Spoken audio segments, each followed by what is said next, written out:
Des grains pour toi, puis pour toi, puis pour toi. Hey! Bienvenue chez moi. Je sais ce que vous vous demandez.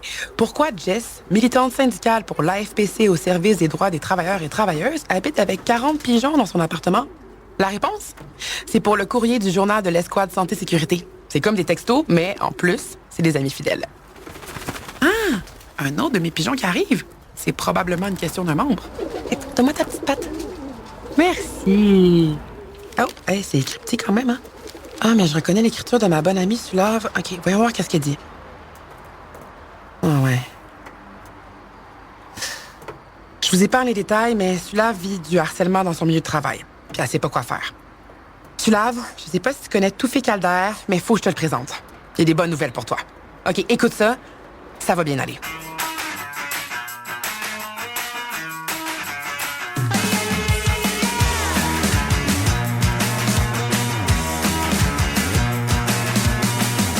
Allô, Toufik, merci de me recevoir. Ben, ça me fait plaisir.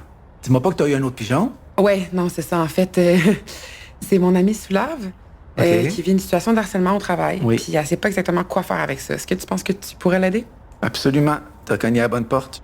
Dans le fond, on a un nouveau règlement au gouvernement du Canada qui est un projet de loi qui s'appelle le C-65, qui va être en mesure de l'aider. C'est un nouveau règlement sur la prévention du harcèlement et de la violence dans le milieu de travail qui est en vigueur depuis le 1er janvier 2021. Fait que je vais pouvoir vraiment lui donner les bonnes ressources puis comment faire pour remédier à cette situation de harcèlement-là. OK, puis c'est quoi exactement cette loi C-65-là? C'est immense, c'est un gros changement positif pour les employés du gouvernement fédéral ainsi que tous ceux sur juridiction fédérale. C'est vraiment important de comprendre que ce projet de loi-là, C-65, découle du mouvement MeToo, moi aussi, qui s'est passé en 2017. Je ne sais pas si vous vous en souvenez. Ça découle de là. Puis à ce moment-là, dans le fond, là, le gouvernement du Canada a dit que toutes les allégations d'harcèlement ou d'inconduite au travail, ils vont être traitées très sérieusement. Puis ils veulent instaurer comme un genre de tolérance zéro. Donc C-65, c'est vraiment plus à titre préventif, Oui. pour la prévention au travail. Le gouvernement du Canada, dans le fond, ce qu'ils veulent faire avec ça, c'est prévenir les incidents d'harcèlement puis de violence en milieu de travail. C'est 1 an, 365 jours de A à Z. C'était combien de temps avant? Avant, il n'y avait pas de limite, pour être honnête. Moi, j'ai déjà vu des plaintes d'harcèlement, là. Ça pouvait prendre 3-4 ans, là. C'était fou, là, avant. Puis en plus, avant, la définition n'était pas la même qu'aujourd'hui au niveau du harcèlement. Mais justement, Toufik, le harcèlement, c'est quoi? Mais Jess, dans le fond, là, ce qu'il faut que tu comprennes, c'est que le gouvernement, ils ont décidé de revoir la définition du harcèlement, puis de la violence en milieu de travail, parce qu'avant, elle n'était pas inclusive. Maintenant, c'est tout acte, comportement ou propos, notamment de nature sexuelle, qui pourrait vraisemblablement offenser ou humilier un employé ou lui causer toute autre blessure ou maladie physique ou psychologique. Tu sais, avant, là, il n'y avait pas le psychologique, sexuel, tu sais, c'était pas aussi bien... Aussi bien encadré. Fait que ça, c'est la nouvelle définition suite aux amendements qui ont eu lieu au niveau du C-65. Fait que c'est vraiment important. Puis un autre changement, je pense que tu vas être contente de le savoir, Jess. Je sais pas si tu as des amis qui ont pris leur retraite ou qui vont prendre leur retraite de la fonction publique. Oui, on est bientôt. Mais avant, sous l'ancienne réglementation, aussitôt que tu quittais l'emploi du gouvernement, tu n'avais plus aucun droit de déposer des plaintes. Maintenant, sous la nouvelle juridiction, fait que tu vas pouvoir appeler tes amis s'ils sont partis récemment. Ils ont 3 mois suivant leur départ pour déposer une plainte en lien avec le C-65. Fait que même si tu es parti, tu as 3 mois suivant ton départ pour déposer une plainte. C'est bon parce que souvent, les employés là, avaient peur de faire des plaintes quand ils étaient dans leur milieu de travail parce qu'ils avaient peur des répercussions de la gestion ou peu importe. Fait que c'est pour ça que ça va peut-être aider certains employés, une fois partis, à se libérer, puis à faire une plainte, puis partir de façon sereine.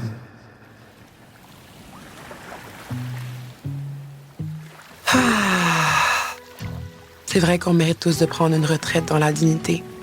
Puis les nouvelles modalités de la C-65 sont super importantes pour ceux qui sont en fin de carrière. Mais Sulave est encore jeune. Elle voudrait garder son emploi.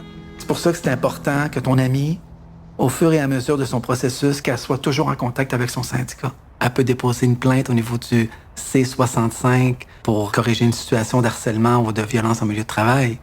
Mais c'est important qu'elle comprenne que si elle recherche des dommages et intérêts, de l'argent, des remboursements de congés de maladie, peu importe, là, elle va devoir déposer un grief.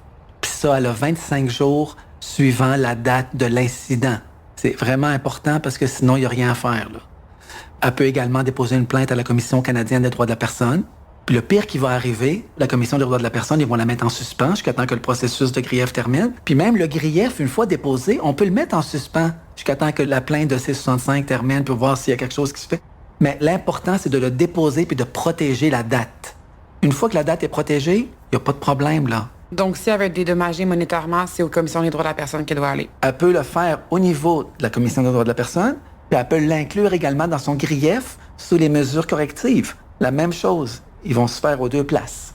Quand tu dis mesures correctives, c'est ce qu'elle demande. Ça veut dire, moi, je veux un dédommagement pour toute la souffrance que j'ai vécue par rapport à la situation d'harcèlement dans mon milieu de travail. Mais c'est sûr que si ton employé avise pas son syndicat, là, on ne saura jamais qu'elle a fait une plainte. Parce que c'est pas marqué dans la loi qu'il faut absolument qu'elle avise le syndicat. C'est pour ça que c'est important que les employés soient accompagnés. Processus de règlement de cas d'harcèlement et de violence en milieu de travail. Étape numéro 1. Si on croit avoir été victime de harcèlement ou de violence au travail, on fournit à l'employeur ou au destinataire désigné un avis d'incident. Le destinataire désigné est une personne nommée par l'employeur pour recevoir ce type d'avis. Étape numéro 2. Il l'examine pour s'assurer que la partie principale, c'est-à-dire le plaignant ou la plaignante, puisse être identifiée. Étape numéro 3. Dans un délai de 7 jours, l'employeur ou le destinataire informe de la façon d'avoir accès à la politique de prévention et de violence en milieu de travail, de chaque étape du processus, du droit d'être représenté. Étape numéro 4. L'employeur ou le destinataire désigné et la partie principale vont faire un examen de l'avis d'incident et décider ou non s'il s'agit d'un acte ou comportement qui constitue un incident de harcèlement ou de violence au sens de la loi. Notez bien. Aucun consensus n'est obligatoire. Le travailleur ou la travailleuse peut décider de poursuivre le processus, même si l'employeur est d'avis que ça ne répond pas à la définition. Étape numéro 5. L'employeur ou le destinataire désigné communique avec la partie intimée, la personne qui aurait commis l'acte de harcèlement ou de violence. Étape numéro 6. Par la suite, les parties doivent faire les efforts raisonnables pour en arriver à un règlement. Et ce processus doit commencer au plus tard 45 jours après l'avis. Notez bien. Nous ne sommes pas obligés d'en arriver à un règlement. Et la partie principale peut demander la tenue d'une enquête. L'employeur va envoyer l'avis d'enquête à la partie principale et la partie intimée. Étape numéro 7. L'employeur ou le destinataire désigné a 60 jours pour nommer un enquêteur selon la liste préétablie ou un consensus. Sinon, Programme du travail va nommer un enquêteur de la liste du Centre canadien d'hygiène et de sécurité au travail. Étape numéro 2. L'enquêteur mène l'enquête et remet son rapport à l'employeur. Étape numéro 9. L'employeur transmet ce même rapport à la partie principale, la partie intimée et le comité local santé-sécurité. Étape numéro 10. L'employeur et le comité local choisissent les recommandations à mettre en œuvre. Étape numéro 11. L'employeur met en œuvre toutes les recommandations choisies. Étape numéro. Le processus doit avoir une durée totale de 1 an. N'hésitez pas à demander l'aide d'un conseiller de l'AFPC, de votre section locale ou de votre élément. OK, Toufik. Maintenant, je comprends les étapes du processus de règlement de cas de harcèlement. Mais les enquêteurs, c'est qui eux? C'est vraiment important de comprendre que quand on nomme un enquêteur, on est pogné avec. C'est pour ça que c'est important que l'enquêteur, quand il va être nommé, avant de décider si on y va de l'avant avec une liste d'enquêteurs que l'employeur nous propose, d'aller faire notre travail, notre job, puis d'aller vérifier c'est qui ces enquêteurs-là. Nous, exemple, à mon ministère, là, je vais être honnête, je vais le dire, on a reçu une liste de 8 enquêteurs. Présentation de l'enquêteur numéro 1. On en a gardé 3. Parce que quand on a fait des vérifications, on s'est rendu compte que les 5 autres, il y avait comme un enjeu au niveau éthique, au niveau conflit d'intérêts, fait qu'on voulait pas s'embarquer là-dedans. Puis l'employeur a accepté, parce qu'on n'est pas obligé d'avoir une liste d'enquêteurs. Hey, c'est-tu mon pigeon, ça? Je peux t'ouvrir la fenêtre? Oui, absolument, vas-y. Oui, c'est parfait, je vais le prendre. Ah ben, un message pour toi, Toufik. C'est Sulave. Oh, elle fait dire merci. Elle a tout ce qu'il faut pour se sentir accompagnée. Elle peut pas faire ça toute seule. Il faut qu'elle se fasse accompagner. C'est pour ça qu'on est là, en tant que syndicat. Merci, Toufik. C'était très clair. Puis je pense que Sulave ne se sentira pas seule après nous avoir donné tous ces outils-là. Merci à toi. Ça a été super le fun de te parler.